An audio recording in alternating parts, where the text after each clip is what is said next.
Hello, beautiful people, and welcome back to another episode of the USL show. As if you are not joining in live, just know that almost all of us, are looking slightly to the right or left to try to finish watching this Charleston-Louisville match, which is just about done. But we are all just kind of tuned in over there.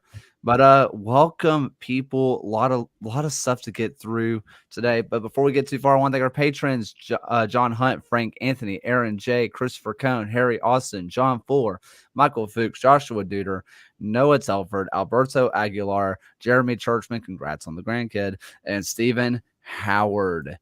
Thank you guys so much for supporting us. Every single penny of this is going to be getting us out to Oakland for Oakland versus Sacramento, and we have a whole lot coming with that. But I want to get to just how some people are doing.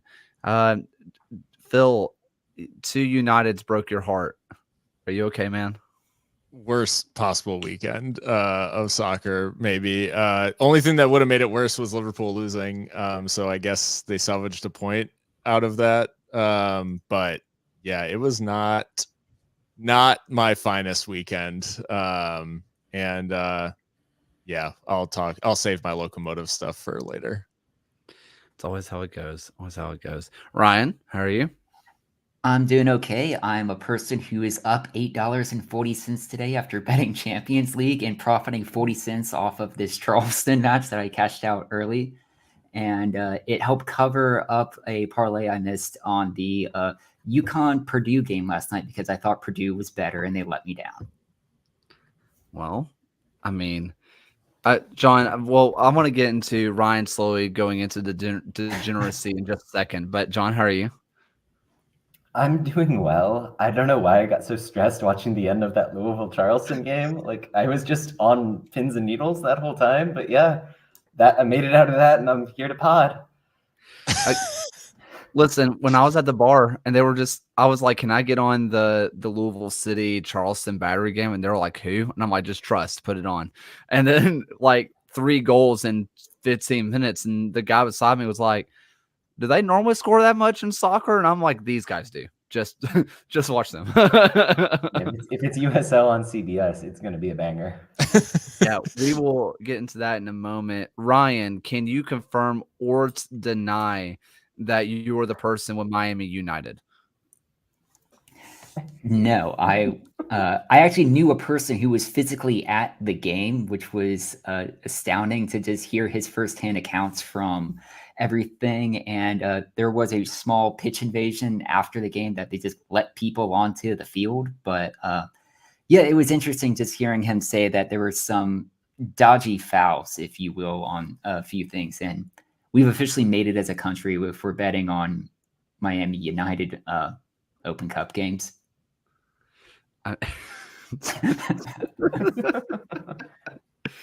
See, my thought was it was definitely Mike Pendleton. It was definitely him. It was one of his parlays. I just know it.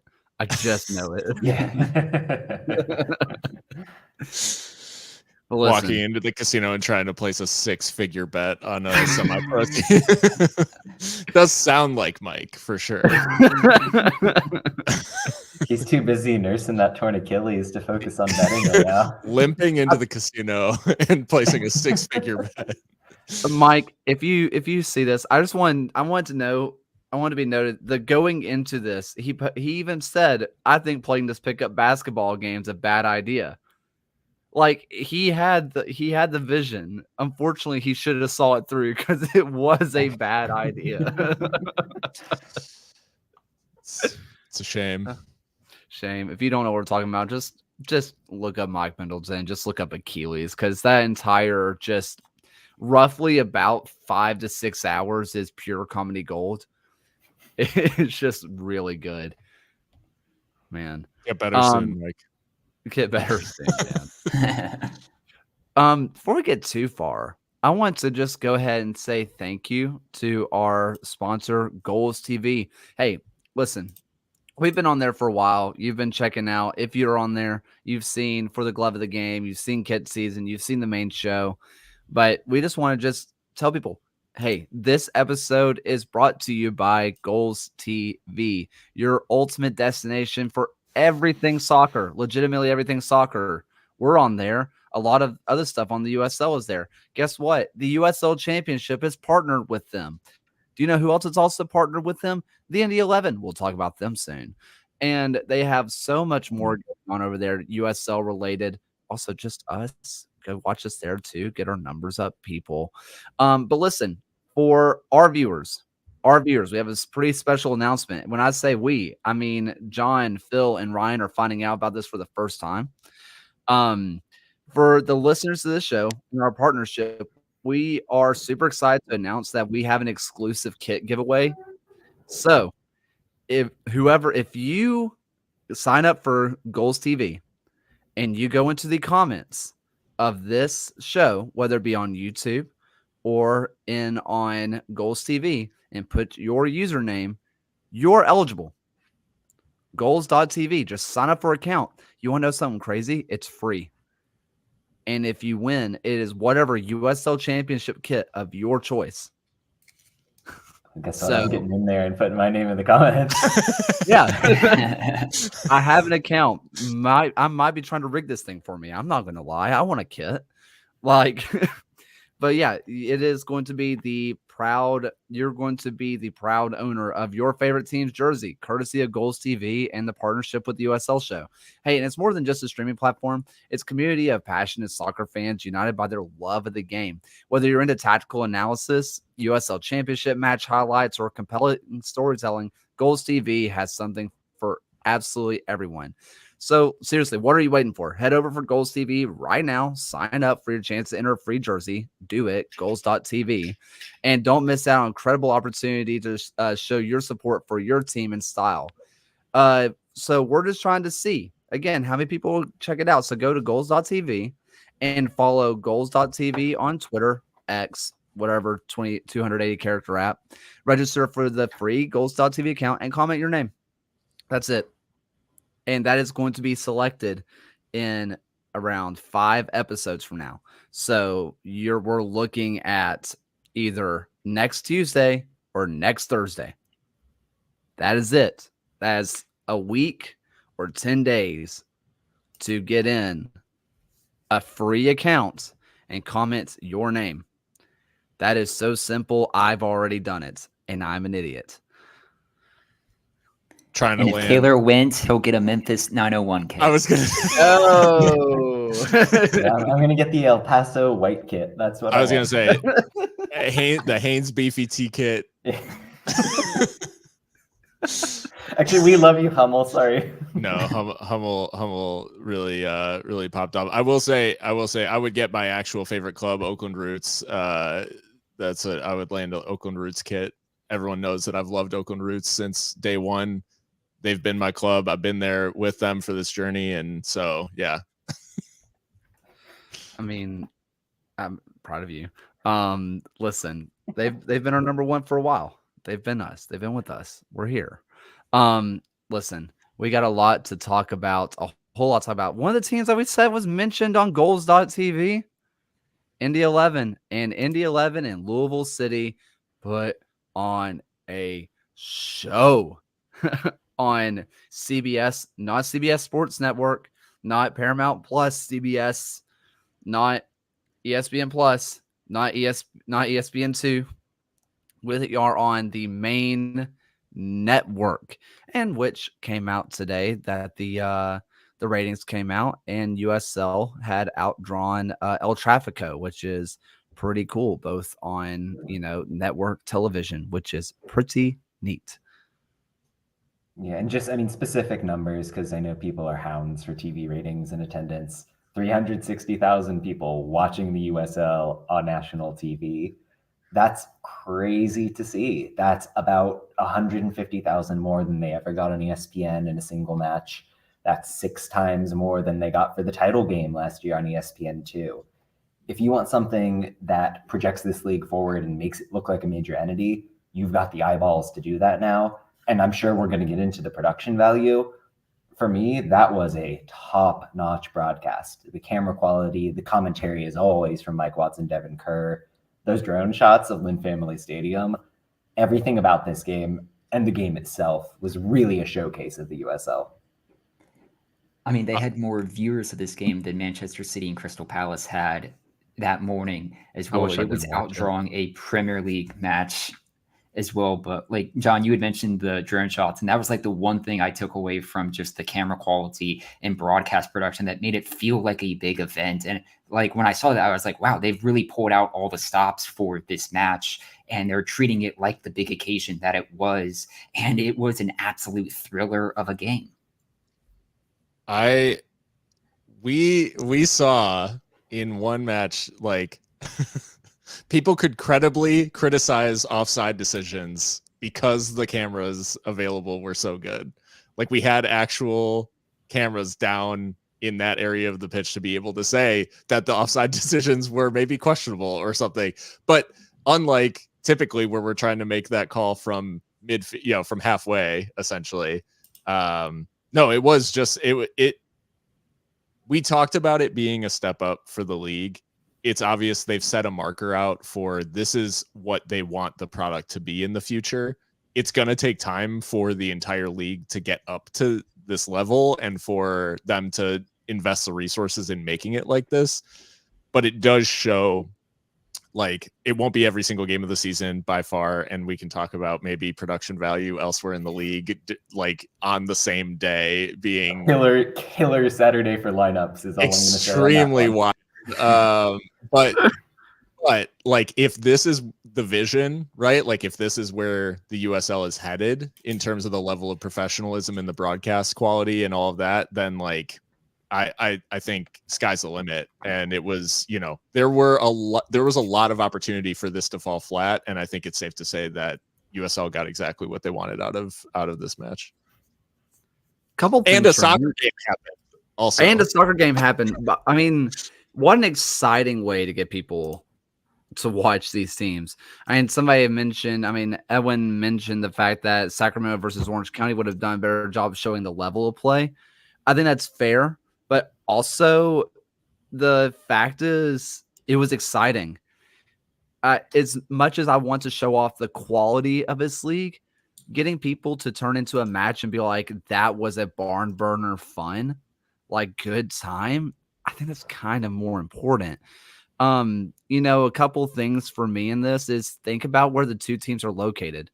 Imagine turning on a soccer match in Indianapolis and Louisville. Like, when you think about over the season, most people who listen to this are fans of something in the English pyramid, just kind of the nature of both places speaking English, right? Most places you hear of in England and you'll say, I've heard of that city. And you look it up and it's like, well, they only had like 50,000 people there, right? And it's like, or there's only that many people living in the city. You're looking at smaller markets, much, much smaller markets than your Los Angeles's, your Chicago's, your New York's. And that you saw the passion that was there. And I think that's what's beautiful about the second division and how it stands right now is that the markets that get missed are, getting a little bit of shine, especially now on CBS. They're getting a lot of shine.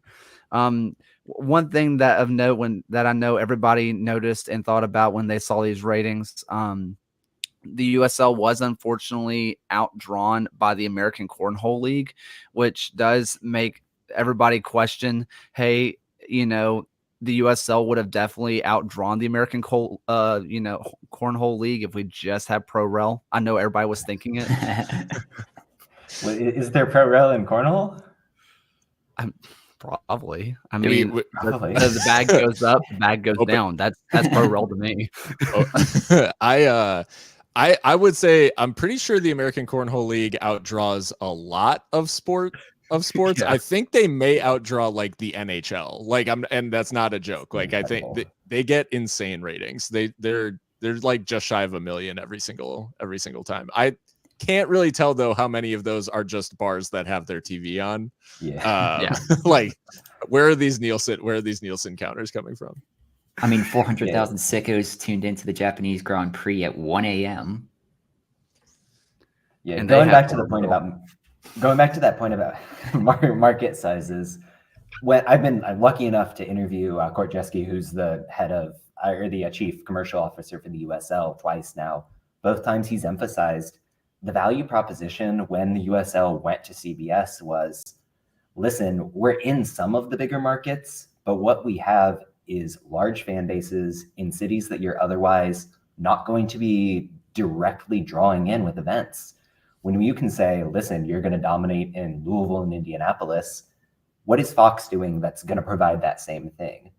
Like, at a certain point, El Tráfico is great, but it's LA against LA. Everybody's seen it. There's something to be said for catering to markets that are new to this, that are more passionate about it. And the USL has done a great job of doing so. And listen, like, those cities combined, I think the metros are almost 4 million people. Like, that's still not small potatoes. So I think that we're only going to see this continue to grow as the USL establishes itself and kind of builds out that national narrative that gets somebody who is a casual fan of the Rowdies or the Spokane Velocity to say, oh, okay, this is a showcase. We're going to get a good game on national TV, and I want to tune in. Yeah, my biggest thing is just the production value. Yeah, but like we kind of mentioned, this is also the first one, right? And immediately today we get CBS Sports Network, and I know some people were kind of mad because like their Paramount Plus thing doesn't go to it, and you have to have a special cable, whatever. That is frustrating, but also you also have to have cable to be on ESPN proper. You also have to have cable to be on ESPN2. Like I had to, in theory, fly to like Spain in order for me to watch the USL finals last year. That it wasn't great, right? And where were you when the final was going on? Totally not on a VPN. I was in Spain watching on YouTube. Wow. And and we're asking for money to go to Oakland. Yeah. I fly private to watch the USL. Yeah. No, I mean, like, I get what you mean, the availability. Like, and there are also, like, if you know someone who has cable, you can probably snag their login and get access to it like that way too. Do what I did, go to a bar. Or that too. Yeah. Like, I don't know. No, and listen, we've got 19 more games on CBS and CBS Sports this season. Like, this is 600 game slate between League One and the championship. You can find the workarounds because this is enough of a step up for the league monetarily and in terms of the presentation that it's a no-brainer. For sure. Kind of moving on, speaking of Oakland. Should we talk game real quick with the Louisville Indy? Wilson Harris, pretty good at the soccer thing. Something that we can kind of get instant reactions that, we kind of got tagged in by Jeremy earlier today of, hey, is Louisville's defense okay? And, this is something I had written on my notes to kind of bring up anyway. And today just kind of proves the point of Lou City's defense is better than last year. They're not as much of a revolving door as they were, but also it looks leaky and dodgy at times. And Indy took kind of advantage of that, but fortunately for Louisville, they have an offense that can run your defense off the pitch. But Charleston today was a complete counterweight, and we kind of saw that on full display in both games. Yeah, I mean, thinking about the Charleston game in particular, that's a team that isn't going to be turned over in the midfield because Chris Allen and Aaron Malloy are that neat with the ball at their feet. So when Louisville tended to push both of their center mids upfield, the press that has been so effective so far this year kind of wasn't effective. Then you're committing a ton of bodies. Nick Markanek is going to find the gaps and score the goals that ultimately ended up deciding that one. I think the Indy game was maybe a bit of luck. Like, Indy only got about one expected goal, scored 3 times. Damian Loss has been unreal, and I think that's going to be a difference maker when we get to the outcomes at the end of the season. Is there an issue for Louisville where if they don't have that first 11, which weirdly includes like Jansen Wilson and Jake Morris at the wingback spots, like, Is Amadou Dia and Aiden McFadden not defensively sound enough to work out for that team? Because that's a crazy idea.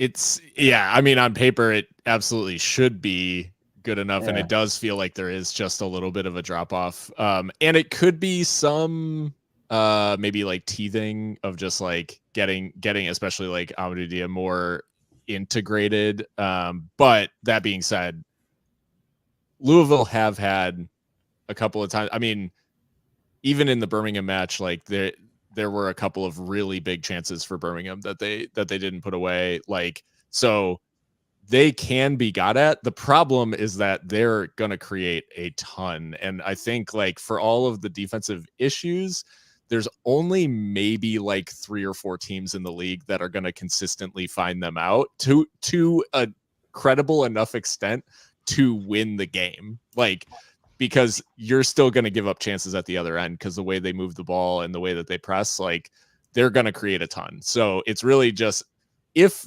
early season, it is just Danny Cruz is like, I'm going to score more than them more often than not. Like he might be right. Like, and it might not matter that much. One game that I have circled on my schedule for Louisville ahead is hosting on April 27th, Hartford Athletic. It's a Hartford Athletic team who has generated 73 shots on the season this year. And in fact, it's a Hartford team that gave Louisville fits last season. In their 2 meetings, it was both draws, including one being a 0-0 meeting. I think it's a team that could be a potential banana peel on their schedule if Louisville is not careful. And of course, 2023 Hartford was famously a very good team. It's great. It's crazy that like they only got 18 points the whole season and 2 of them were off of Louisville. Like that's insane. Yeah.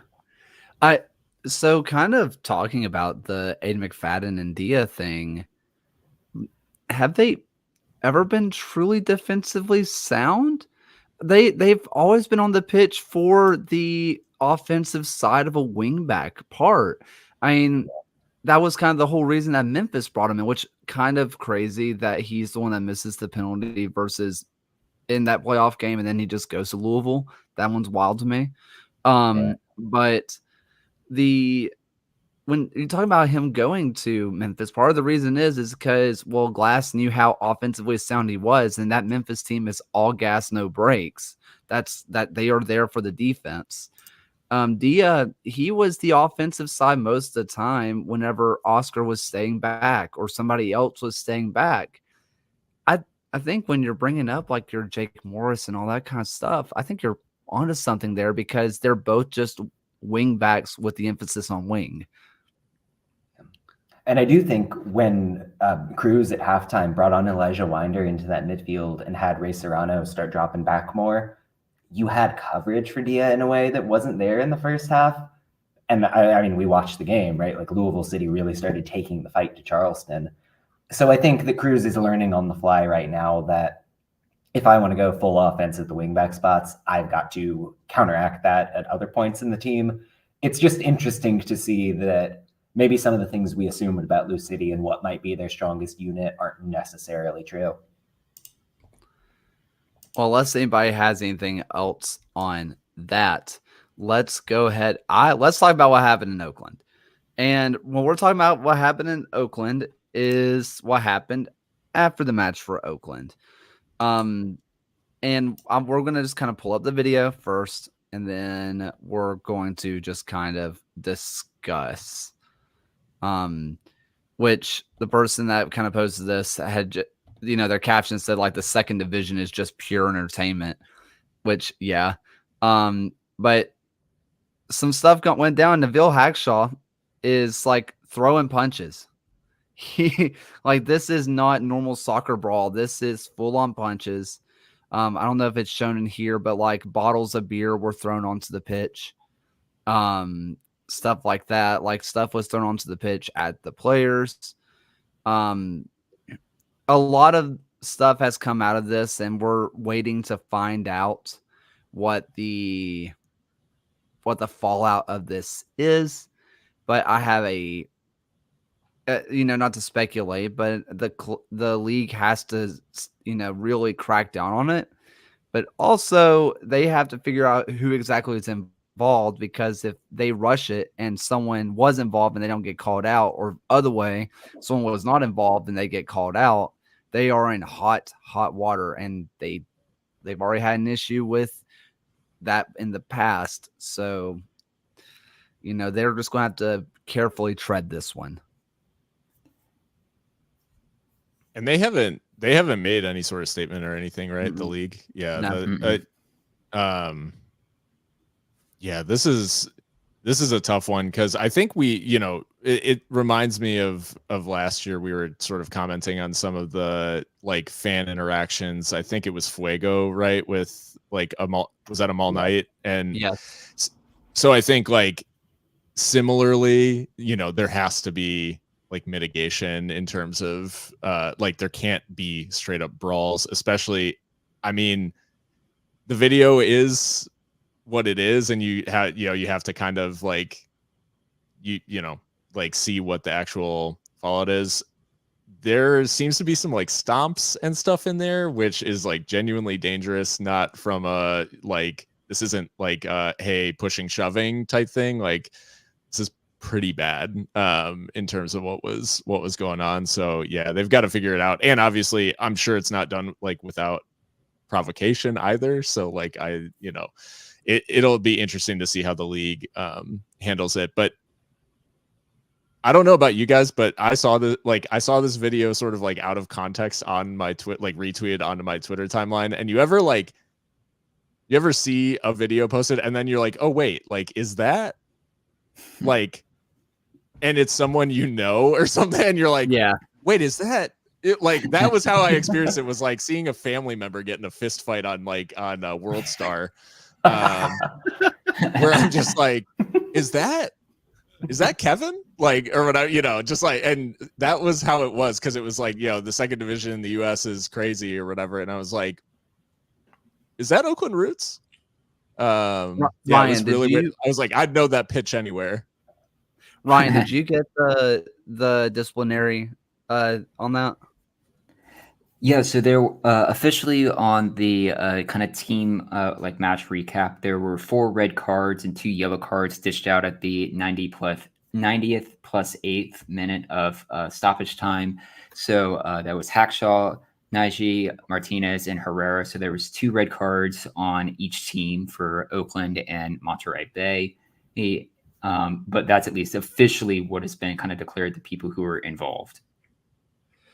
Do you think there's a world where the league says take your 2 games and that's it? Yes. Yeah, I think that we're probably not going to see anything more. Yeah, because that's kind of what I mean. I kind of hate to say it, but fights do kind of just happen.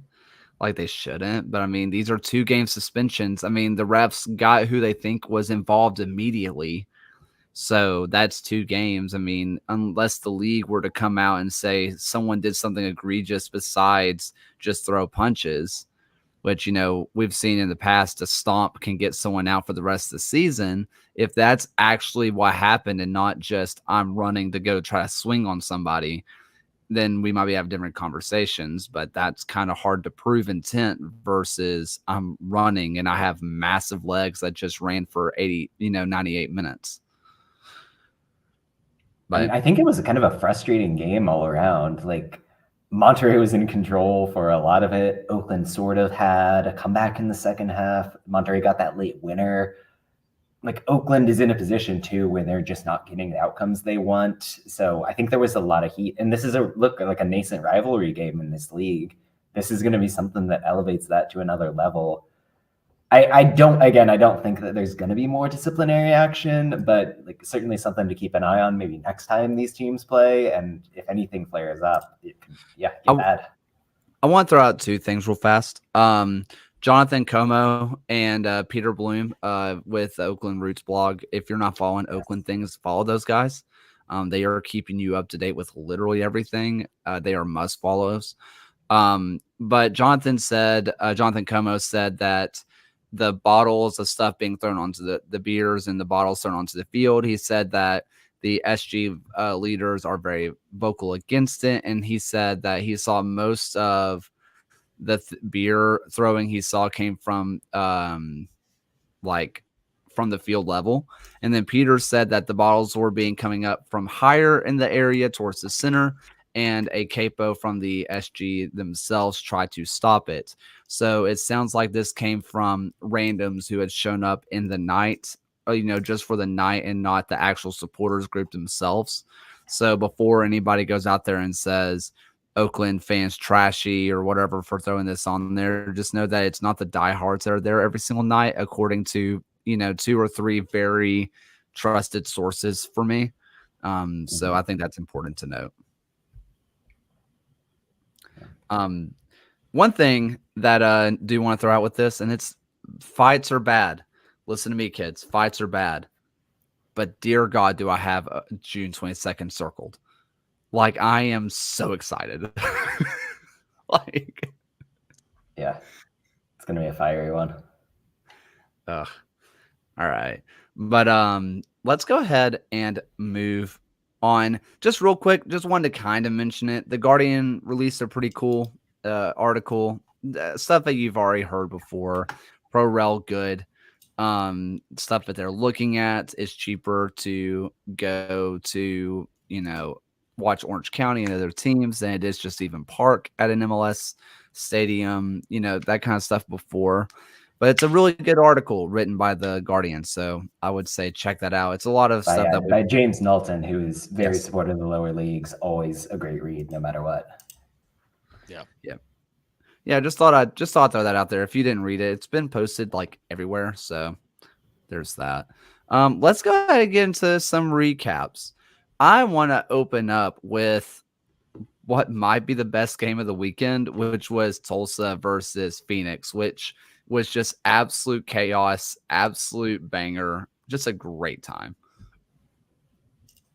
This one was a really interesting game for both sides. I think we had a lot of doubts about Tulsa in particular. And then this is a team without Philip Goodrum in the lineup because of a knock that he's got, without Rashid Tete in the back line, who was considered to be a starter for this unit ahead of Bradley Bourgeois.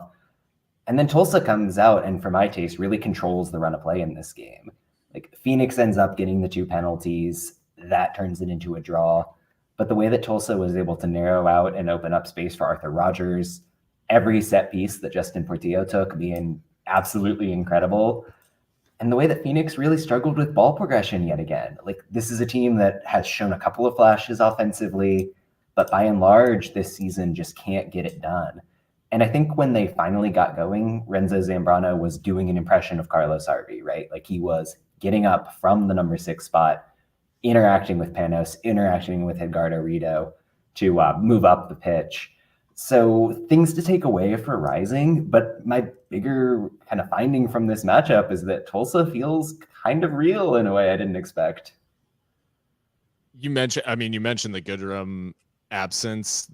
The Stojanovic has been sort of thrown in the deep end when he wasn't like meant to be the guy, right? Like he is, and he is showing a lot of flashes. He's got just like is missing the final touch. He gets so many good looks, particularly in the first half hour. He could have had a hat trick.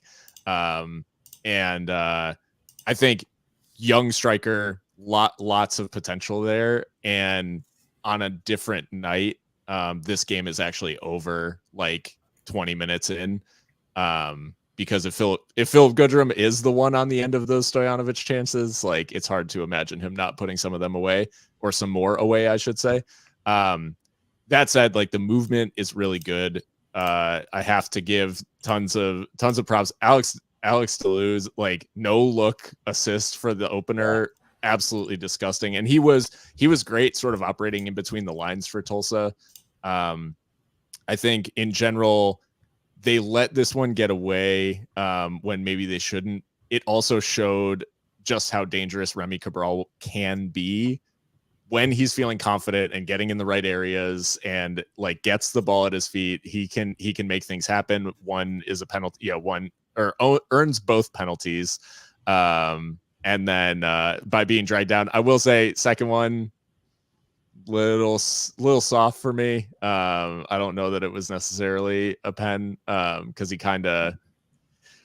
It's a tough one. I think it's Swayhe who gives it away, and he lingers on the shirt like a little too long and lets it pull into that like triangle shape when I feel like those sorts of holds happen quite a bit, and they're often not called. But regardless, Tulsa, I think, despite it coming back, 3-3, I think they can walk away from this one feeling pretty good. They probably should have had all 3 points, but yeah, Phoenix for me, like it's just not functioning in the way that I think it's designed to. Azakar and Rito like had trouble kind of getting involved, and as much as I think they would want to be. And Tulsa did what they wanted for large portions of the game, particularly first half. So yeah, super exciting way to kick off the weekend, though. I mean, a 3-3 on a Friday night, you can't ask for better than that. Yeah, I mean, you're looking at a Tulsa team who contributed 21 shots to this match. And even just looking at the heat map from this game, you see Phoenix had really a dearth of coverage within their own midfield in this one. But Tulsa should be walking away with their heads held high for this result. And they have a very interesting matchup against Sacramento this week and then Charleston the following week, which ironically enough, if you look back through their 2023 season, they played those two teams back to back in the early part of last season as well, which is kind of weird symmetry as compared to last season. It's the 0 point special coming up for Tulsa. Hey, they did actually draw Sacramento in that part of the back-to-back combo last season when they did play after Charleston. Something I just kind of feel like I'll just need to mention. Emil Cuello leaves me in Surrender Cobra constantly of how did he do that and why did he do that? Like unreal. It's I mean, yeah. He moves in mysterious ways.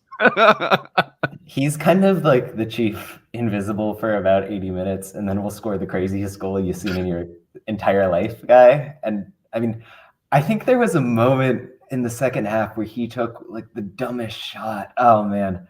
Like trying to catch the keeper out. I could be misremembering, but yeah, he's an experience. I love him. I mean, it's just seared in my brain of trying to dink it down the middle on the penalty shootout.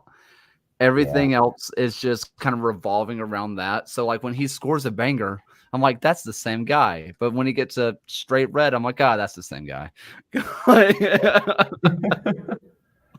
Unreal.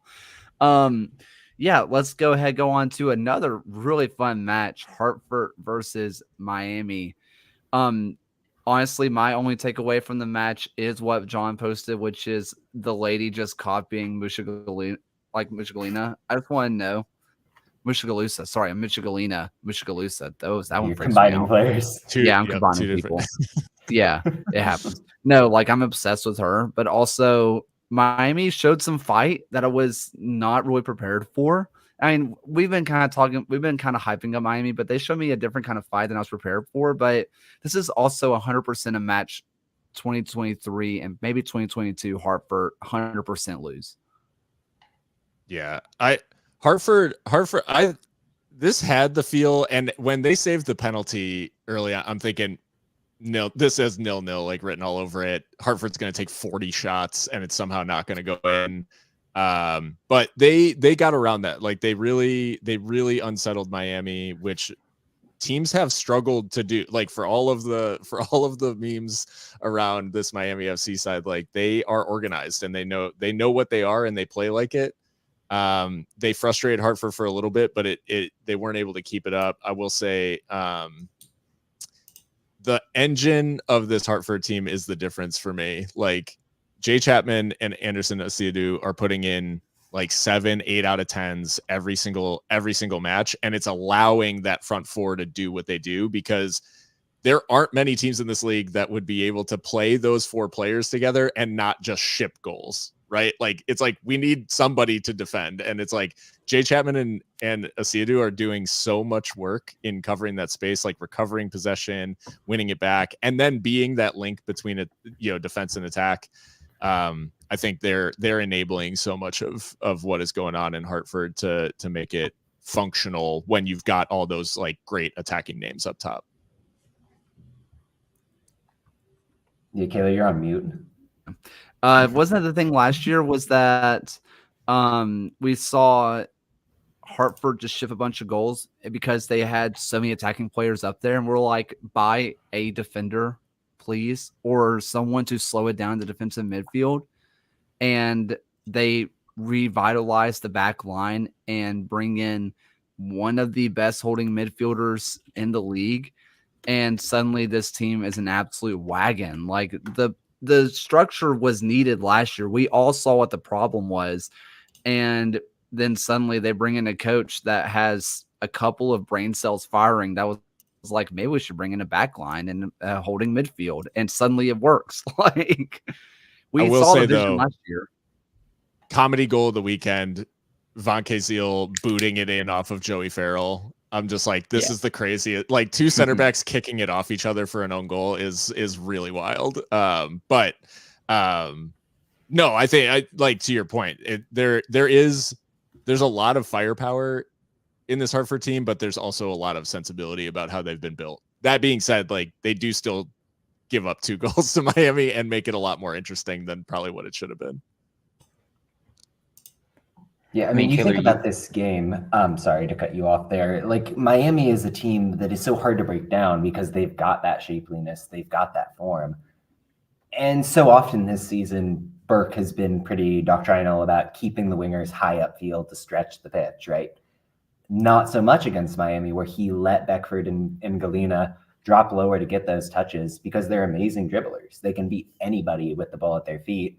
They can carve through that Miami press and really do damage. I think the difference between, like, if you're thinking about Burke teams, the midfield when his switchback teams were at their best was most often Steven Echeverria and Cam Lindley. 2 very good players, not a lot of defense. Anderson Asiadu brings you everything you could want as a number 6, but he's got some real talent with the ball at his feet. Like he can progress the ball in a way that's important. And I think this team has maybe more legs than the switchbacks ever did, because that was always a side that you didn't trust when they got to the playoffs. So curious to see how the season develops and what becomes of this unit later on in the year. Yeah, and Kaylor, you had mentioned like just the amount of goals this team had shipped. Over the past 2 seasons, they had conceded 136 goals, 79 from last year. I mean, John has mentioned it before that was one of the worst teams that we had ever seen. And now to start this 2024 season, they've scored in 4 consecutive games, something they only did last year. And on top of all of that, they still have 3 wins. And it's like the first time since the end of the 2022 season that they've managed to get 3 wins in a 4-game period. It's certainly been a turnaround for Hartford Athletic, who now have to go against San Antonio, Louisville, and Charleston as their next 3 games. Unreal to turn around. Just my last thought on this, and you kind of mentioned Asiadu, having watched him for 5 years. One thing about Anderson is that when you mentioned how he gets the ball, across the pitch and how he moves it up and down. In years past, it has been because you can't get the ball off him. Like he's just one of the people that the ball is glued to his feet, no matter how much traffic it goes through. Brendan Burke has unlocked a passing side of him that I never saw in Birmingham, which is disgusting to think about because he was already so good at moving the pitch, north and south. But now, you open up the east and west and the ability to pass it wherever you want. I mean, he is up there for the best holding mid, just outright best central midfielder in this league right now. I do want to say on the Miami side, I'm starting my free Gabriel Cabral camp. Wow. Oh, no. That was it. I may have big StreamYard doesn't want you to know about him. Hold on. Yeah. Hold on. Yeah, too hot of a this take. is Antonio Nocerino is trying to keep me down about Gabriel Cabral. He doesn't want the streets to know. He's hacking the feed. No, I think like he is the type of player who doesn't fit into what Miami want to do in terms of how they're playing like rigidly and defensively. And when he comes on in this game, like he dictates everything. Like so much of the play goes through him, and he creates like their second goal like is all him, right? So it's just like there is such a player there, and I just wish that he was at a team that needed him in the way that he like, because he will make differences like this for Miami, and he's just in a team that can't use him the way that he needs to be used to showcase his talent. Anthony Pulis never gave him enough minutes, and he was the piece that team was missing last season, which is probably why they have a new coach now. But like, I wish he had a better fit. Yeah. Just free. I'm off of my free Kudus, and now I'm on free Gabriel. Free somebody, just in general. Yeah. Let's move on to Las Vegas versus San Antonio. The New Age Lights get a big result versus San Antonio, and we got a little tactics show, so let's just sit back and enjoy. Welcome into the USL Tactics Show, where today I want to talk about the Las Vegas Lights' midfield, the way that it controlled the game against San Antonio FC this weekend.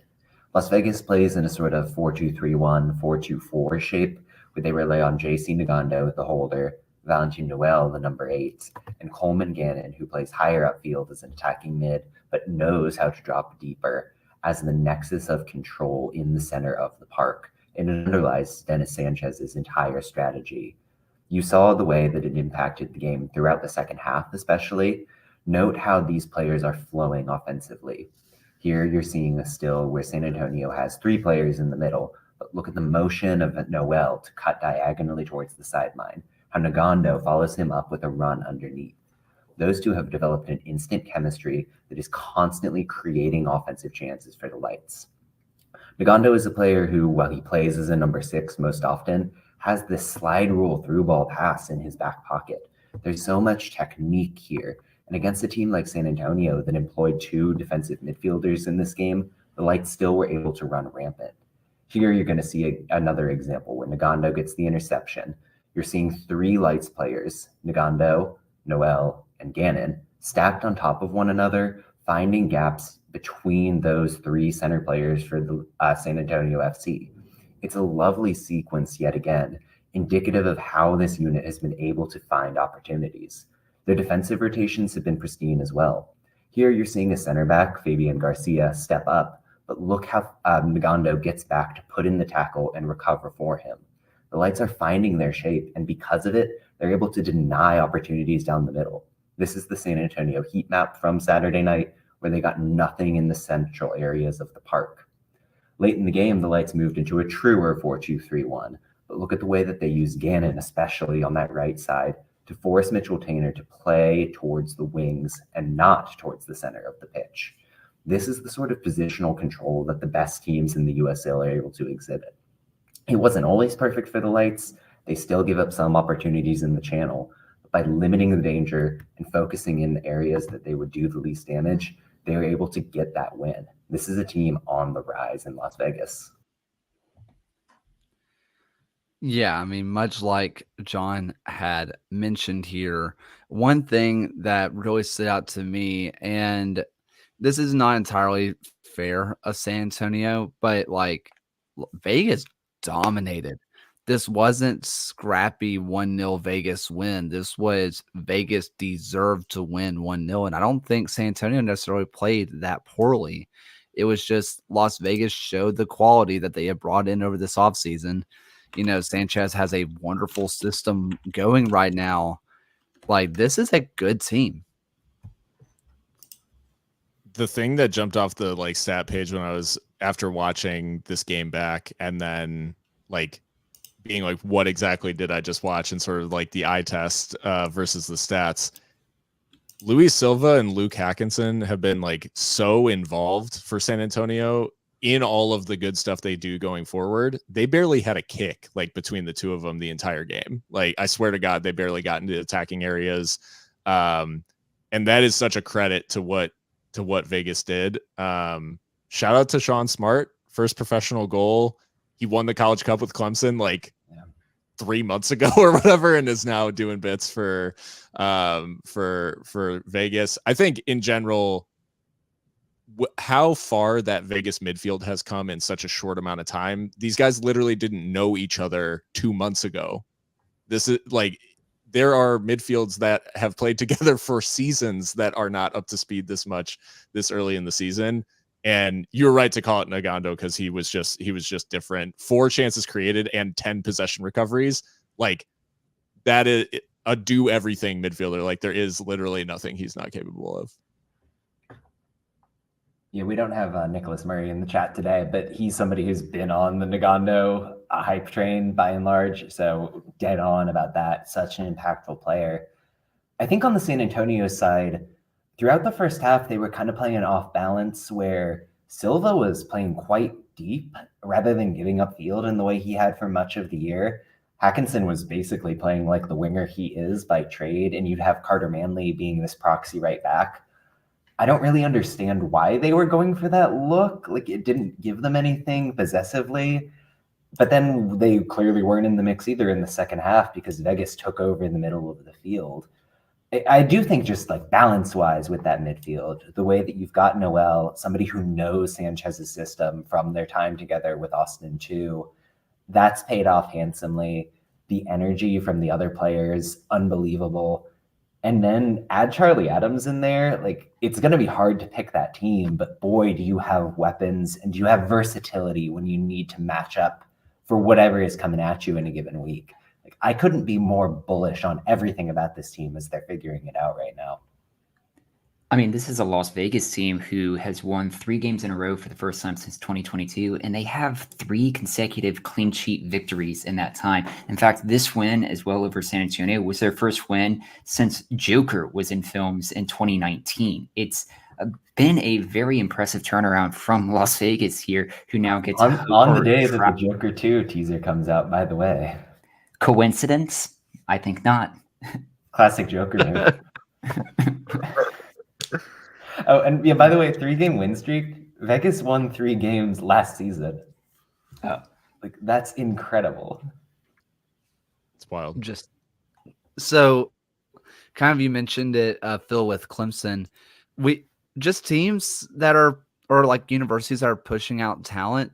The amount of talent in just American professional soccer, but the USL more specifically, Clemson, Marshall, and Missouri State might be single-handedly funneling players into this league forever.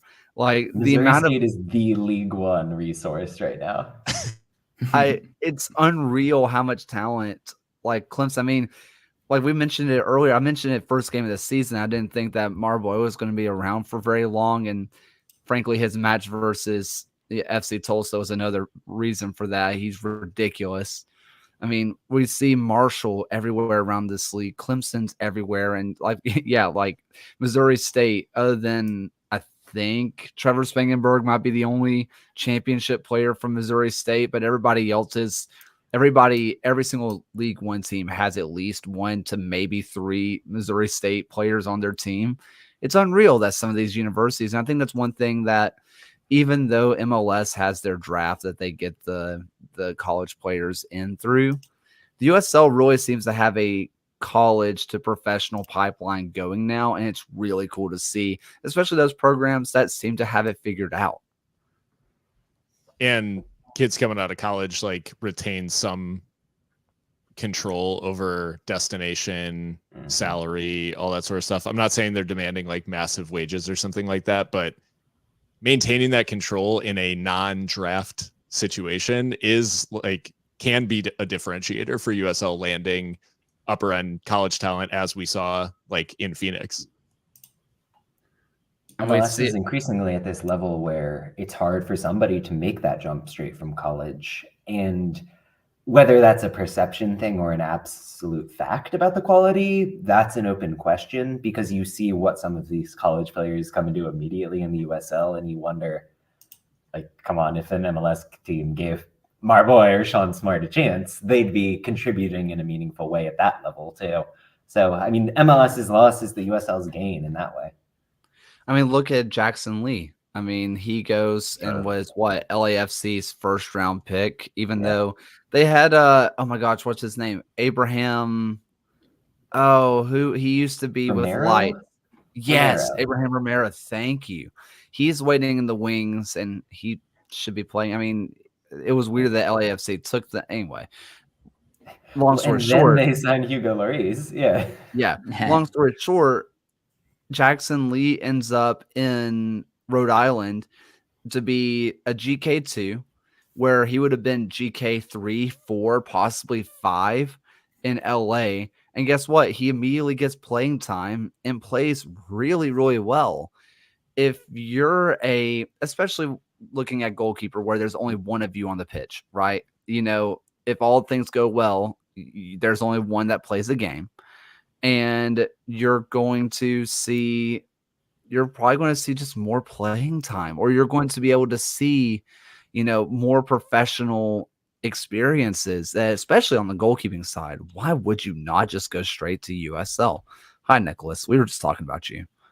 Literally, that's so crazy. You say it's like a Beetlejuice situation where you say JC Nagando 3 times.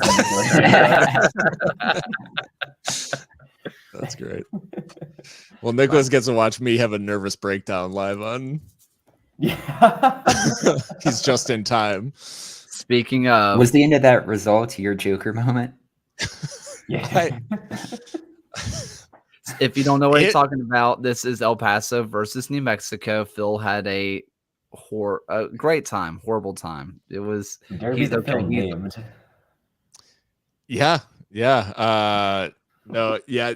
I mean, there's a lot of context that I'm gonna leave out of this.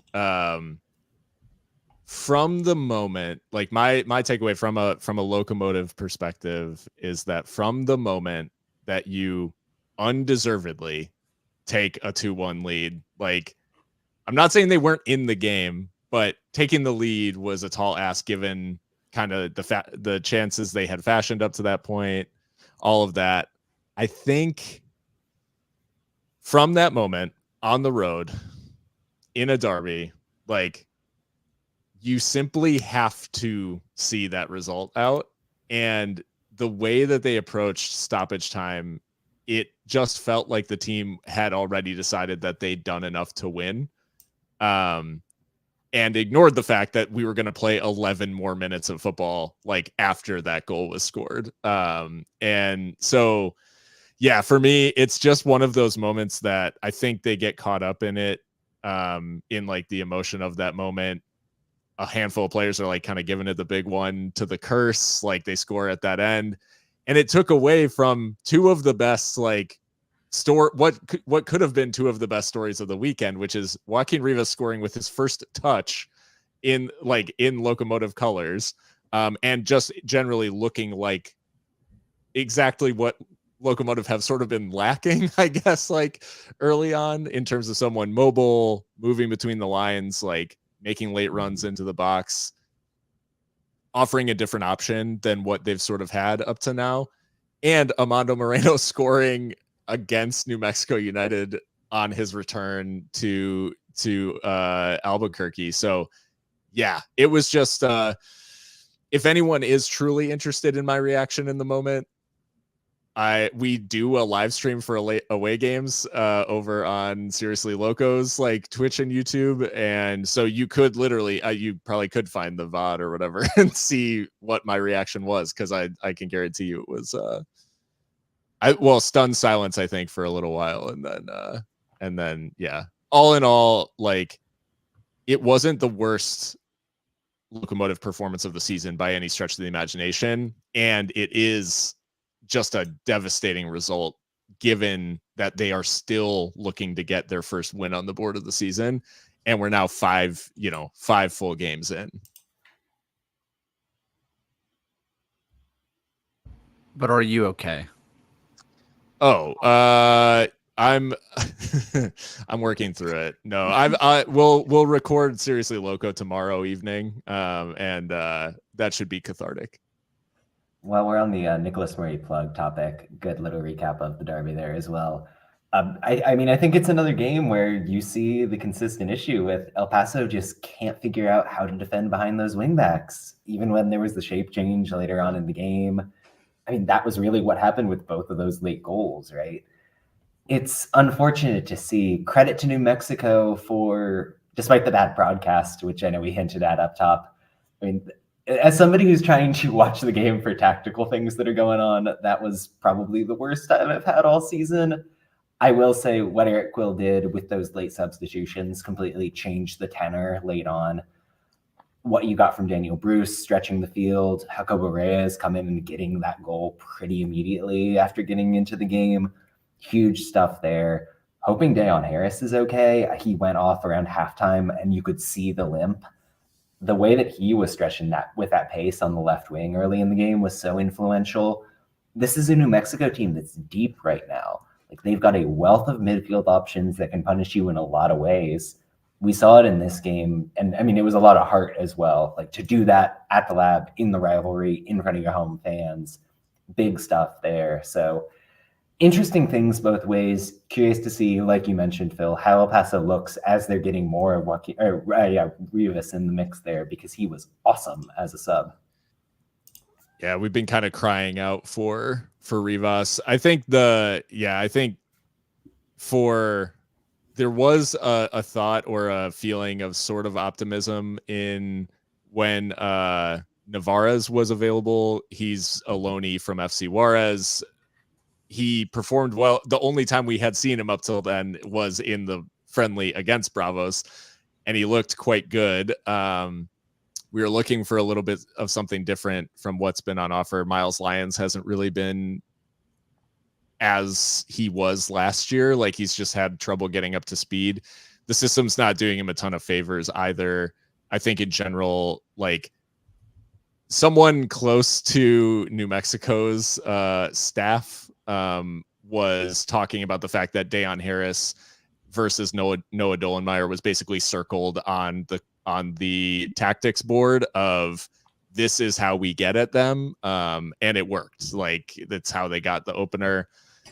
I also, Marco Micheletto, special shout out. He scores obviously the goal, which was the most visible sort of impact, but he was all over the place. His reinvention as a holding midfielder in New Mexico when he was a winger in MLS Next Pro last year, like, is just really wild. But he's been very, very good.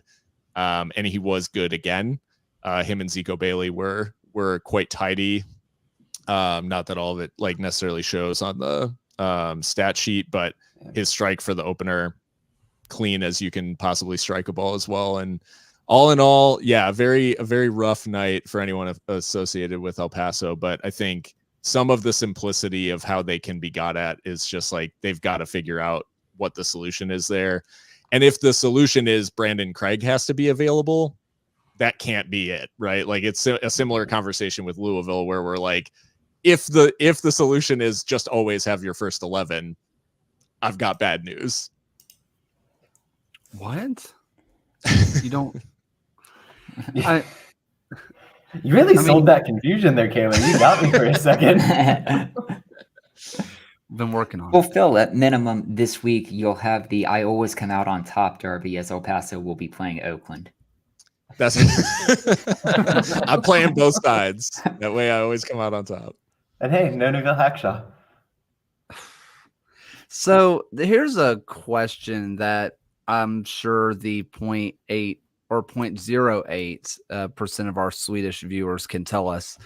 Was this an issue with clear out before of wingers, like wing backs? Like, is this a clear out issue, or is this he's the viewer? He watched like 3 times, or maybe it was 4th Lasso. He went over there and was like, man, I sure do miss those guys from the USL show. And then he came back and it's like, don't need them anymore. Yep. Lasso and Damas would be up in their rooms together watching. At that, I mean, that was 2022. No, that would have been us, right? Or would that have still been the Evans and like? They stopped watching as soon as it turned over. I mean, I've heard that a lot. No, I like as far as how he played, it's really hard to judge Brian's time in Sweden, and this is not me trying to cop out. He had by some distance the worst squad in the Swedish top division, and they were getting absolutely fried every single week. There was a huge delta in terms of like player quality and like who was available. All that being said, I think the concern is one of the big credits that we gave Claerhaut early last year was how adaptive it seemed like his tactics were, where he would make these like subtle tweaks to different roles throughout the team and would really like really specialize like what was going on for each matchup. Ever since about halfway through last year, each match has sort of lost that sort of like tailored feel that it used to have. And it feels like he more so is like, this is the system and we are going to continue to play it.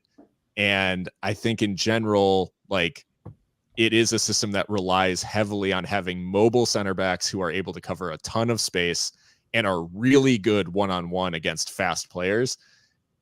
I don't know that I'd necessarily describe like the backline of El Paso as being that. Like they are really good center backs individually, and they're just not good at that stuff. Like Noah Dolenmeyer isolated out wide. The kid looks like just in trouble all the time. And Alfaro is a little bit more savvy, maybe is a little bit more like able to like cover some of that. Akinyode is there to bail both of them out. Like that's kind of his role. And in general, I just don't think it emphasizes the strengths of the personnel available. Like I think when you see them play in a back four, it just all starts to make more sense. And I don't know if that's just what players are used to or if it really is just highlighting their strengths, but it just all feels a little bit wonky. And I think it's coming through obviously in terms of results, but it's also coming through in terms of the manner and the ease with which like chances are created in those wide areas. Before we move on, can I just twist the knife just a little bit more? Just real question. Oh, with the Sundsvall stats? You No. can't. I've seen these. I was like, we analyzed these. Like Yeah, everyone saw that and was like, "Oh no." The 2022 Sundsvall season is not real. It can't hurt you. My genuine question here is, how much different do you think this team looks if it has a Mark Navarro in it, and you can push Bolu up a little bit farther? I think he solved the problem. I don't think he solves the problems in the back line. I don't think he solves. I think Mark Navarro is he was the best player in Locomotive. He's probably the best, like technically the best player ever to play in the USL. Like, and I would like put that forward. That being said, like he wasn't able to, like he didn't paper over the cracks like by himself last year. He was trying to do a lot in that team, like come the end of the season, where he was trying to be the most creative player, the best defensive player, and like everything in between. Well, the reason I ask is because, you know, if you allow Bolu Akinyode to be the coverage for the wing back, instead of having Bolu to be a center back, let him go out wide and cover up that space, or let him just kind of range around. Would that not at least just give them a little bit more to play with? I personally, what I'd like to see is just like a reversion to like a 4-3-3 or something like that. I think like Bolu in the 6 allows Liam Rose and Eric Calvillo to do the things that make them like the good 8s that they are. Yeah, Diego Luna. Probably. I mean, Mark Navarro on his day. Mark Navarro is a shot. Like in terms of just sheer technical ability, like not like I think Mark is like up there, but they are, I mean, obviously 2 insane players. And I mean, I was going to throw out Didier Drogba. I was going to say maybe that Drogba guy was pretty decent, but I mean, honestly, decent finisher, but he's all right. But yeah, I think and sorry for turning this into the like my Seriously Loco 2 podcast, but this is my MLS Next Pro affiliate. No, I think like in general, if they reverted to something a little bit simpler, put Bolu in the 6, still let him be that coverage, but let him link things together a little bit, give Calvillo and Rose a little bit more freedom to play as 8s. Rose can cover more space out wide, like, and a help with the fullbacks. And then in the 3, you get Moreno, Dylan, and Rivas now, or Moshabane, whoever is available. You get them into the areas where they are the most used to like making differences in the past. It just feels like the team has all the personnel to go do that. And that's the systems that players have most played in. So it just feels like when you're struggling in this system, like, why not give something like that where it just simplifies the roles a little bit? But when Akinyode signed, I heard that the intention was, like, from people in the know, that he's going to be a center back. And I mean, I mocked it up. I thought about it a lot, and then I just kind of denied it because it doesn't make a lot of sense with the way this roster is built. Like, a lot of players who can play in central defense. He is so good in the midfield. We're seeing the consequences now. I mean, they did it. I mean, like, Bolu played center back in Birmingham when 2 center backs got hurt. Right. Like, there were 2 season-ending injuries, so he played center back, and it's like El Paso saw that, and they're like, "Wait a minute, Tommy Sohn might have been cooking." Like, what? Like, hold on.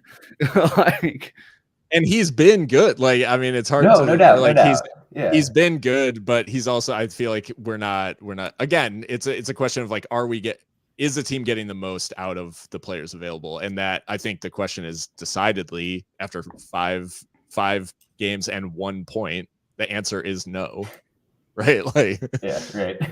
I mean, also, Del, I just want to, when did I make that bet? I don't think I've said that. Drink every time I say, like, no, don't do that. Don't do that. We at the USL show do not endorse alcohol poisoning. Like is up there way too much for me. That one's a bad one. Electric. Speaking of, yeah, electric. I haven't said that one after I got bullied. If Andy, who will eventually see this, wants to put together a like compilation, by all means, but that's half the show. But hey, speaking of putting up some shots and having some drinks, let's go ahead. Go to the reason why I'm wearing my Walking 90 kit today, by the way. Henny Derby is coming up. We were going to talk Richmond versus Central Valley. That was going to be our League One topic of the day. But Richmond... We spent 25 minutes talking Locomotive. Sure did. And that's I was ready to move on. I see. It's Here's a the weekly issue. session. It is. It's fine. I mean, there's a reason why we do this, so we can learn about other people's teams, and we just happen to have one of the people for El Paso. That's just how it works. Let's talk about Richmond versus Madison, because Richmond does get their first league win of the season versus Fuego, which I think Phil and I both took Fuego to win it last week because we were betting on Chaos, and Chaos almost won.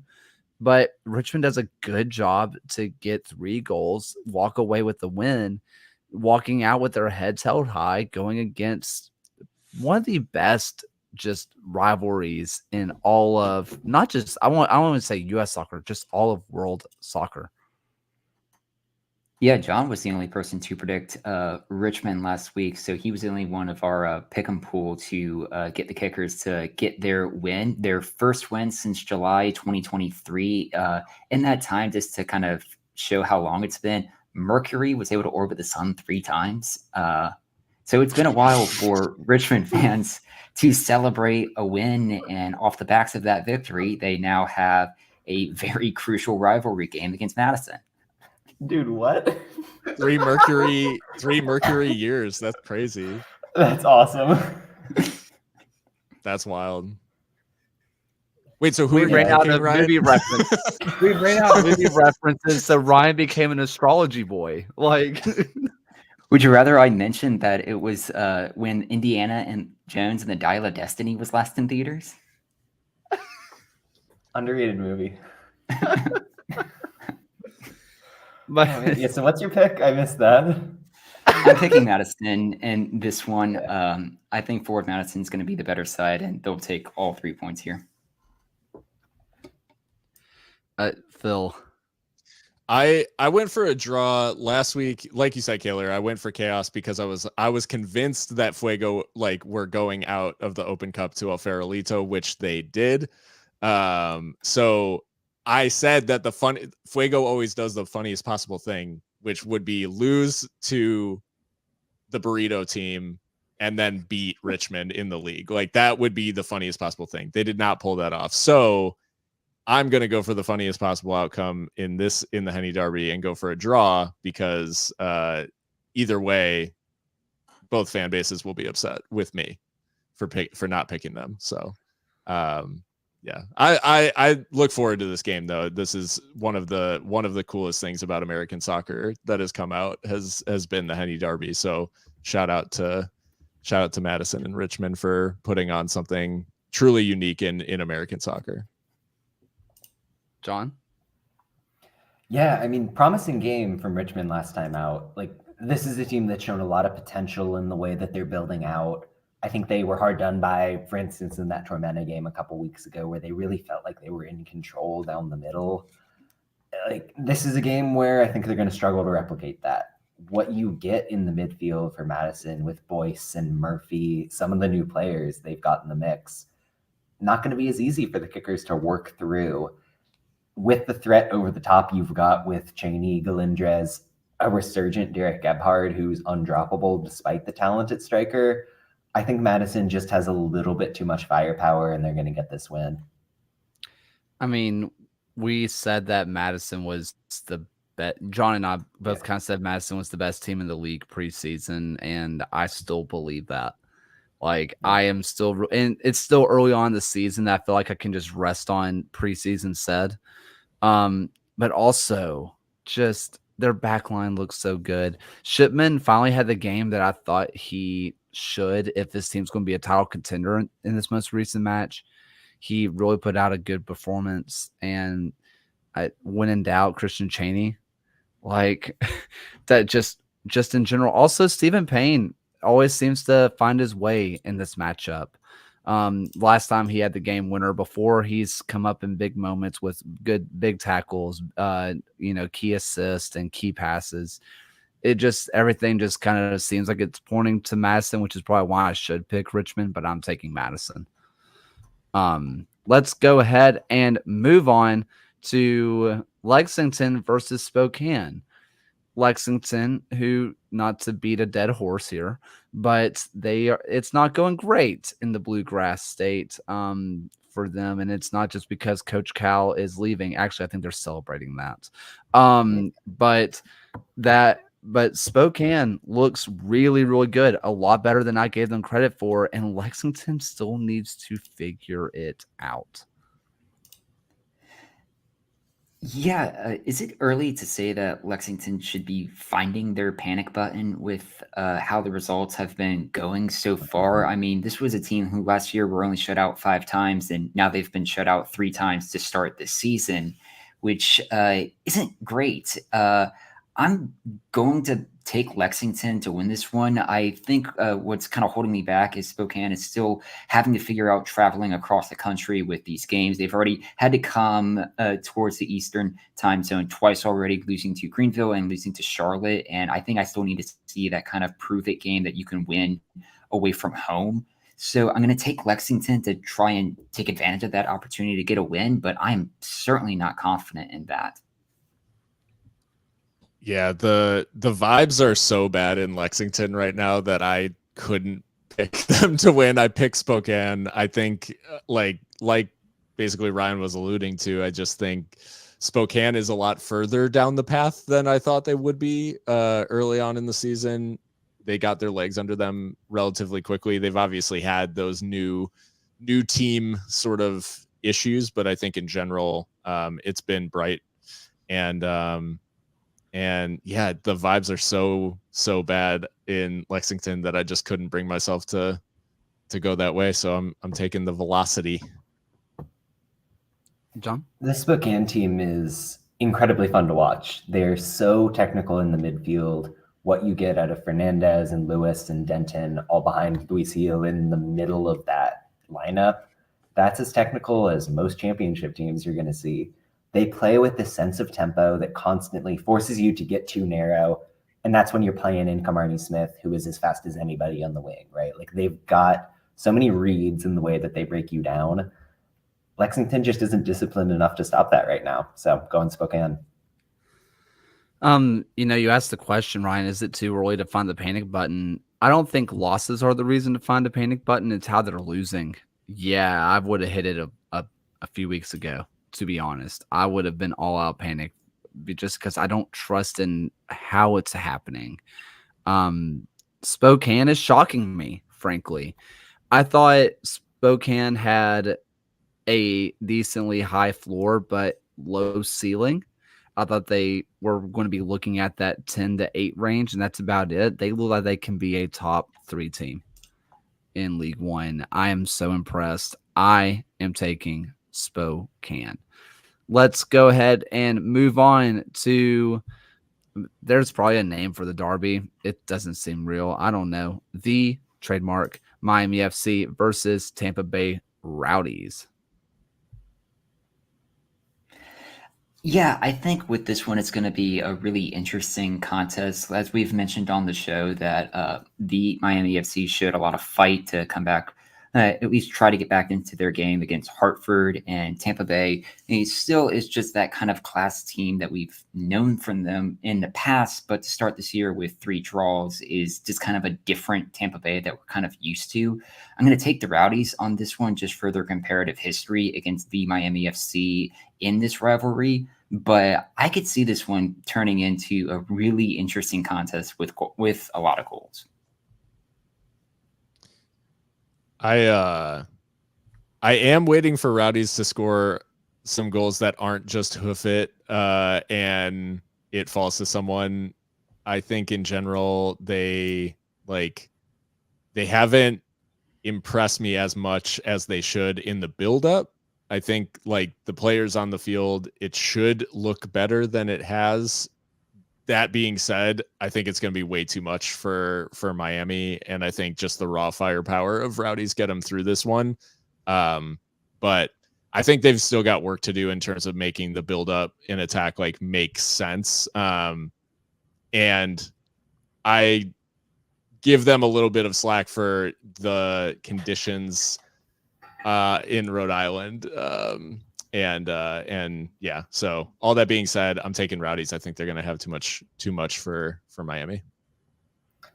When Miami get looks, it tends to be they're just kind of finding Alan Gavrilanis in the right channel and things work from there. If there's anybody in the league who's going to stop that, it's going to be Aaron Guillen.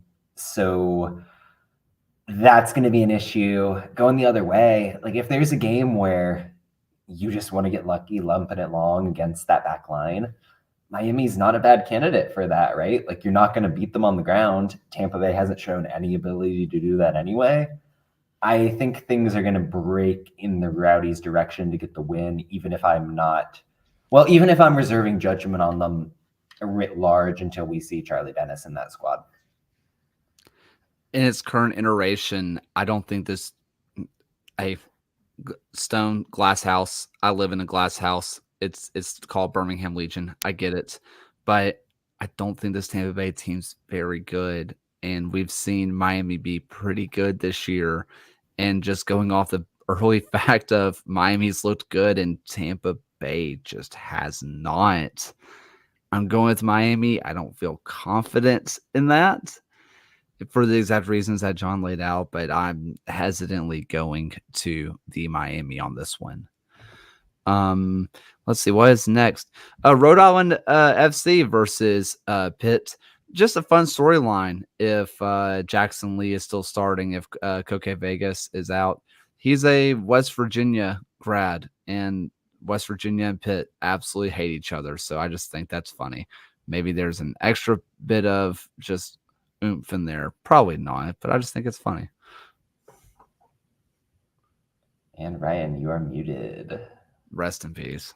Well, what's interesting with this match for me is just that, like, has Bob Lilly ever been involved in a match where it's between his bottom of the conference team against the second bottom of the conference team, like in his career? Like, it's been probably not since the league split conferences. But like, if you're going to look at just more historical, you haven't seen a Pittsburgh Riverhounds team go 5 games without a win since the tail end of the 2022 season. And I really think this is a match that they just cannot afford to lose. But going on the road to Rhode Island is going to make it a very tricky game to go into. We just saw Charleston go into Rhode Island and walk away with a 0-0 draw. And that's what I think it's going to be here. I think it's going to be another draw. Yeah, I went for a draw as well. Same rationale essentially. Pittsburgh looked so improved against Rowdies, and I think in general there is a lot there. A handful of the deliveries. There's probably I know that there's times that Pittsburgh's kicking themselves for not putting away one of those chances that they had in the first half. But yeah, all that being said, I think Pittsburgh, I don't think are as dire as what they were looking maybe early on. I think they're coming together, and Rhode Island is a well put together team that is in good form. So I think it's a draw. Yeah, I mean, fun one in a lot of ways, just given that we got Dikwa and Mark Ibarra on the other side playing against their old club here. For me, the improvement we saw from Pittsburgh was like night and day over the weekend. And I mean, we've talked about it a bit or hinted at it. It was like Danny Griffin coming in at that number 6 spot. The way that he was able to keep the tempo, keep the ball, the way he allowed Robbie Mertz and Canardo Forbes to get upfield, gigantic for the way that team attacked. That said, Rhode Island feels like they've been a little bit snake bit this season. Like they've put in a ton of good performances and just aren't quite getting over the hump. I think that their brand of pressure is going to give problems to this Pittsburgh team, and I think Rhode Island's going to get the dub. I'm not. Bob Lilly is going to Bob Lilly. Eventually, it's going to work, but kind of like what you mentioned, John, it just feels like it's happening. It's bound to go right for Rhode Island. It's bound to bounce the right way. They've created enough. They've done enough to win matches. Just hasn't happened. So. It just feels like that seems a little bit safer to me. So I'm going Rhode Island, which I do want to bring this up real fast. If Pitt doesn't figure this out, I put this question on Twitter, but I got to ask, if Pitt doesn't figure it out, does Pittsburgh give Bob Lilly the figure it out next year, man? Or do you think they move on? Because the lack of playoff success coupled with now, them trying to be the Tampa Bay Rays and not give him money to buy the best players and just say, figure it out, dude. Like, is there a world where if this does not turn around that Bob Lilly is not in Pittsburgh next year? No. I think you made the argument for it at the end of that question, the way that Pittsburgh is aware of the fact that they're never going to be the team that outspends everybody. They're aware that they need to build this internally and build a culture. And Bob Lilly is that culture right now. They understand that he got them to the pinnacle last season. They lost a lot of players because of those financial reasons and because players wanted to move on to different opportunities. I think he's got the leash as long as he wants to be the guy in charge there. Like, they could be at the bottom of the table 5 years running, and he has built up so much goodwill with that community, with the front office there, that he's pretty much set for life if he wants to be. Okay. I mean, that's fair. It was just something I just kind of thought about. I mean, yeah, Nicholas says he because there as long as he wants to be. I mean, I think that's fair. I just figured I'd throw the question out there because, I mean, because he hasn't won a playoff championship with Pittsburgh yet, which, you can debate which is more, important, a Players' Shield or a. This is a first take line of questioning. I mean, yeah, that's what I'm supposed to do an hour and a half into the show is to get the viewers in. It's provocative. Get some people going. What does that even mean? I mean, a win this weekend would bring them up to 8th in the Eastern Conference, and if they win their next game, they're ahead of Birmingham current points total. It's still incredibly early in the season to start calling for Bob Lilly's job. Skip.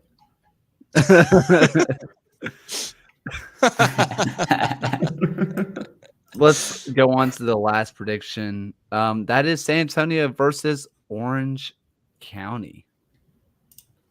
I think this is going to be a sneaky fun game this weekend. If you look at the two games that they played last year, it came at the tail end of San Antonio's season when they were going through their debacle where they went through the end portion of the year with just one victory, I believe, in their final just 5 games. And one of those victories was a 4-0 beating of Orange County, only to 2 games later lose to Orange County on the road 1-0. I think I'm going to take San Antonio to win this one, but it's going to be a really interesting contest. I'm going to give a quick preview of what I wrote in my recap this week for Protagonist in the Championship Hangover. Orange County is Walter White, and I am Jesse screaming, he can't keep getting away with this into the sky. So they have not lost this season. They are averaging 8 shots a game, not shots on target, 8 shots a game. And they have taken 15 shots on target and scored 9 of them. They're my new Monterey Bay. They are Montereying so hard right now. And I like a lot of what this Orange County team is doing. I like a lot of the pieces. And like what they're doing simply is not sustainable offensively. Like I don't think that they can. It just simply cannot keep happening that they convert all of their shots on target in these games, while their opponents are wasteful. Like I think in general, Memphis was a perfect example of should have come away. Like they have a finishing problem in Memphis. And I think San Antonio are going to exploit those chances and get the win, because I think at some point, something's got to happen for Orange County. Or who knows, at the end of the season, we'll just be talking about another championship for Orange County, despite, converting 70% of their shots on target. They're converting at a 29% rate right now, which is almost 10% higher than anyone else in the league. Yeah. And that's of all of their total shot, 29% of all of their total shots. They're converting 60% of their shots on target, which is crazy. That's just, they can't, it just simply can't continue. So San Antonio in this one. I am going to say, I think that Orange County has done things as best they can, given some of their limitations so far this year. Ethan Zubek was expected to be the guy up top. He's missed some time. They've kind of rotated their wing spots almost every time out. Ryan Dogman's been out at left back. They just got Kyle Scott in the midfield. Given the fact that so many influential players have been out of the mix, I kind of think the offense, while you're going to see some natural regression because what they're doing is unsustainable, there's also going to be a force coming the other way just because they're going to get better on pure talent terms. And I also am a huge believer in the Morton Carlson system. On the San Antonio side in this game, they're going to come out a little bit chastened after that Las Vegas loss. I think in front of that crowd, with the talent they've got, with the fact that they're still finding their feet with this system, there's just something about this game that feels big for them, and I think they're going to end up getting this win. That's the exact reason I took San Antonio as well, for the sheer fact that it's at home, and they kind of have to. I kind of hate for soccer matches just to kind of turn into it. It seems like they should win or they have to, but they kind of have to. And it just feels like San Antonio is going to come out with a little bit more chip on the shoulder. They kind of have to prove that they have the mentality to still be monsters. You know what I mean? it's one of those things that they just have to prove it. And yeah, I guess they just can't keep getting away with this, like a little bit of both. But that is it for the predictions that for this week on here. The other 5 will be posted later by either us or Ryan, so check those out. Any final USL thoughts for you guys? No. I have one. Saw Ryan Martin up close with the Loudon match. Okay, first off, mad respect on wearing a white ball cap with a very nice suit jacket is insane confidence. He was dressed like he was running for state senate, is what I'm gonna say. State senate is crazy. Listen, I'm gonna throw it out there now. I'm just going to say it like sneaky hot boy, like sneaky good looking guy. Like, it has to be thrown out there. I've been looking. I cannot believe we're 95 minutes into the show. Listen, that's unreal. I'm just saying. These are the sicko hours. Like, these are the like.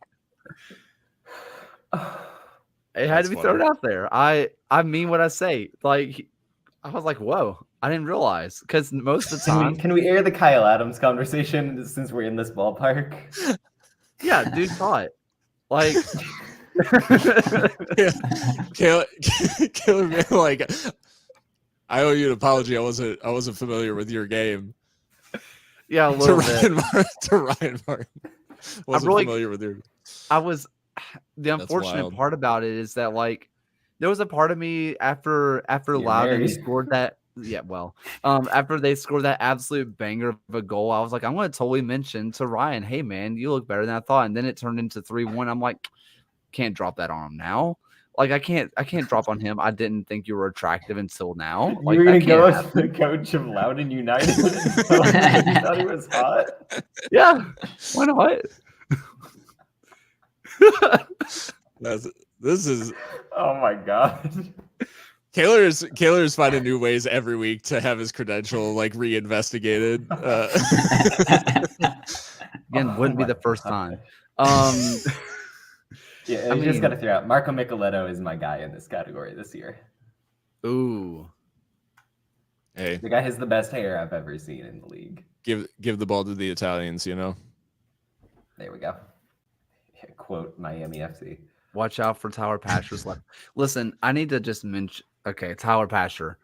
I love the guy. He seems like he kind of gives me the feeling that he could have killed a man once, and you know what I mean? Like, could have. Most intense looking guy in the world. When he took off his jersey after the game last year, and he had his own name tattooed on his back, I was like, oh, all right. In prison. Yeah. Could have killed a man. Might have. I don't know. He's a nice guy, as far as I know. Canadian nice. By the way, just the Loudon goal, the one that they scored was an absolute rocket. Abacora? Yes. This kid came out like lightning when he debuted in 21 or 22. Kind of disappeared for a year or two. Back with force this year. So excited to see what he does. I kind of mentioned it because there's a lot of Birmingham fans that were just like, if we could just defend, that would never happen. There was an off the ball run by Ryan that was just perfect. Draws 2 defenders because it has to. Kind of screens another guy, and then he goes the opposite on a trailing runner who can't stop their momentum. It's a perfect just off the ball run plus a good dribble with, I think, Phil, you mentioned it, one of the shortest swings of a kick to generate that much power. No one ever thought he could generate that much power with how little time he had. Yeah, he barely backlifted, and then suddenly the ball was traveling 2,000 miles an hour. Like, I don't know how he possibly put that much force behind the kick when he didn't even stop to kick it. He just hit it in stride barely backlifted, caught everybody out, and put it in the postage stamp. Like, I don't know how anybody. There could have been 22 players on the field that is like for Birmingham, and that is still going in. Yeah. Well, anyway, that was my USL thought for the week. Is Ryan Martin hot? I literally started crying. I couldn't even handle that. Post the Twitter poll. I mean, hot or not? Are we? Is this? Truly the fine content people come to the USL show for. Yep. This is what Goals is sponsoring. Thank you, Goals TV. Goodness. All right, final thoughts for the night. Ryan. Yeah, I posted a Substack for the first time this past week. It was just kind of going through and doing a kind of just one sentence or stat on each game, and then one particular bet that I thought was necessarily just not one that I was taking, just one that I thought was interesting. And a few actually happened to come true over this past week. So I guess be on the lookout for another one of those articles coming up for this week. Nice. Phil? Yeah. If you listen to the show and you love like Ryan's way of connecting the dots on like two seemingly like unrelated things and just like finding the stats for everything, like absolutely like a fascinating read. And if you're a USL betting sicko like him, then like take a look, because he always seems to do all right on the parlays. I've got like stuff coming out on Protagonist and then Seriously Loco this week, and then I'm going to physically be in El Paso this weekend for the Phil Bakke Derby, Roots versus El Paso. So no, I'm very excited to be back in town for that. It should be a blast. Meeting up with a lot of folks I haven't seen in 4 years, so like in person. So yeah, just looking forward to that. John? Yeah. I just feel mentally brain dead right now. I feel like I'm just in a craze. I'm USL'd out a little bit, but boy, am I enjoying the ride of it. So yeah, I guess I'm just going to try and get some sleep, and that's my entertainment. I was going to say, you've dropped like 3 articles since Saturday. It's pretty constant. So. Which kind of reminds me, I had a article that I had written, after the I always blank on his name. It's Football America's the big like MLS Salazar. Next. Yes, thank you. Like big like MLS Next Pro bad and we hate them thing that just caused a bunch of discourse. And I had like a 5,000 word article on like MLS Next Pro is like don't disparage the kids. The kids don't deserve that. And also the talent is pretty good. And, you know, like I understand what you're saying, but like not the way to go about it. And then I was just like, this is not worth putting out there. And it's just stuck in the drafts because I don't feel like dealing with well, I guess you're just a bootlicker, huh? I just don't feel like it. Yeah, you will be a part of a discourse that you want no part of. Yeah, I really don't. And that's why is staying right in the drafts, and it will stay there, I think, unless I'm just having a bad day that just feels like getting in Twitter arguments because it's just not worth it. So, I do want to kind of give a quick shout out to Counterparts with Nights Who Say Nisa. If you didn't listen to their latest and now last episode of Nights, you should. The back catalog is also really good, and I understand that this is not a Nisa show, but they've laid out the pros and cons of what Nisa was doing for a long time, and their reasoning for hanging it up. You should listen to it because it's not an easy decision. They were around for what, 4 or 5 years?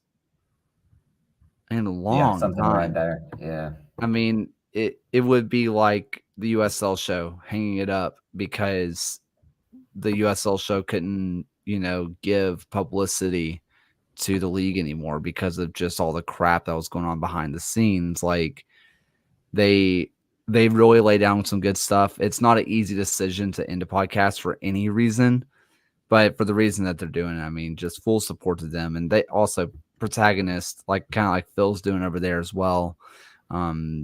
Just so much good stuff. And I think Ryan is riding over there as well with Alan just a little bit. Just so much good stuff happening over there. Just check it out. Show them some love. So anything else that I'm forgetting? I don't think so. Hey, check out goals.tv. Do it. Put your username, just your username. Do it. It's free, dude. The link's in the description, or at least it will be on the podcast players. And then come to this channel. Go into the YouTube comments and just put your username. Do you want a free kit? I do. Don't let me win it. Dang it. So check that out. And even though he wasn't here tonight, thank you all so much for listening. And here's Alan's voice. Thank you for watching another episode of the USL Show. The USL Show is now proudly part of the Protagonist Podcast family. Please go to protagonistsoccer.com to check out more work. Thanks for stopping by. We'll see everyone again next time.